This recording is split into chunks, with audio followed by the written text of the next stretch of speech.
Let's take a deeper look into the energy sector as we kick off the second half of the year. Year to date, it's been underperforming the S&P 500, but the growing demand for power to fuel AI data centers has put the spotlight on this group. Joining us now with his outlook is Rob Thummel, Tortoise Senior Portfolio Manager.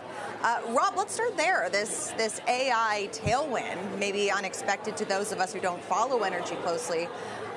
Do you see it continuing, or do you think that most of the gains surrounding this excitement have already been priced in the first half of the year? Oh, good morning, Leslie, and thanks for having me on. So, we think that at Tortoise, we think that there's an opportunity for AI, basically, for energy in the energy sector. If you think about what's going on, everybody talks about the technology infrastructure. What everybody forgets about is the energy infrastructure, and a lot of people are starting to talk about it. So, as you mentioned, you need more power, so you need more electricity. And so you need more natural gas to fuel that electricity. So what I like to say, Tortoise, is there's no AI without EI or energy infrastructure, because you need this critical infrastructure to provide the fuel, to keep the lights on and electricity flowing 24 hours a day, 7 days a week to all of these data centers, really around the world and around the U.S.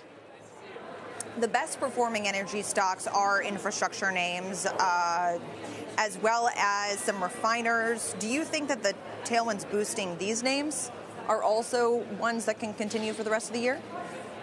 Yeah, AI is part of the equation, but I think the other part of the equation is these stocks are pretty simple stories. They are generating a lot of earnings. They're converting those earnings into cash flow, and they're really returning that cash flow back to the investors in terms of high dividend yields, as well as stock buybacks. And so that's a simple equation. A lot of these energy infrastructure stocks have these big economic moats. Warren Buffett likes to talk about these asset footprints are very difficult, if not impossible, to replicate. So investors are starting to recognize that and frankly reward that.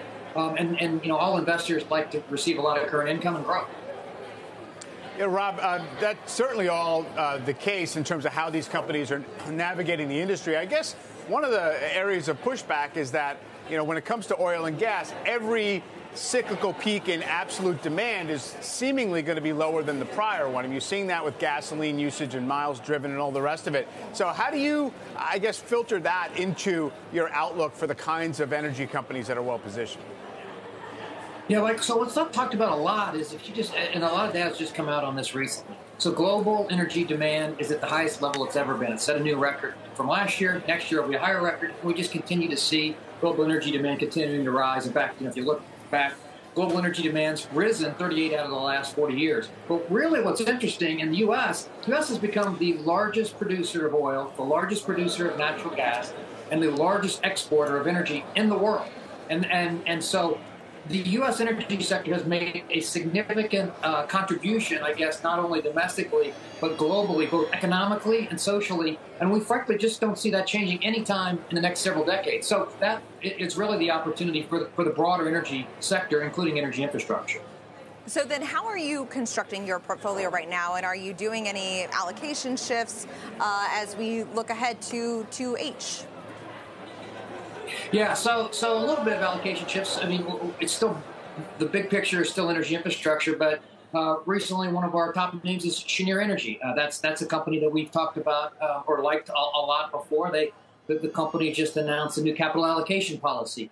And since they've announced the capital allocation policy in 2021, they've actually increased the dividend 50%. They've lowered their debt 20% and bought back 10% of their stock. Their new allocation policy allows them to buy back another 10% of their stock. So capital allocation policies are companies that have high free cash flow. With these type of capital allocation policies are the companies that we're looking to buy and continue to add to our portfolio.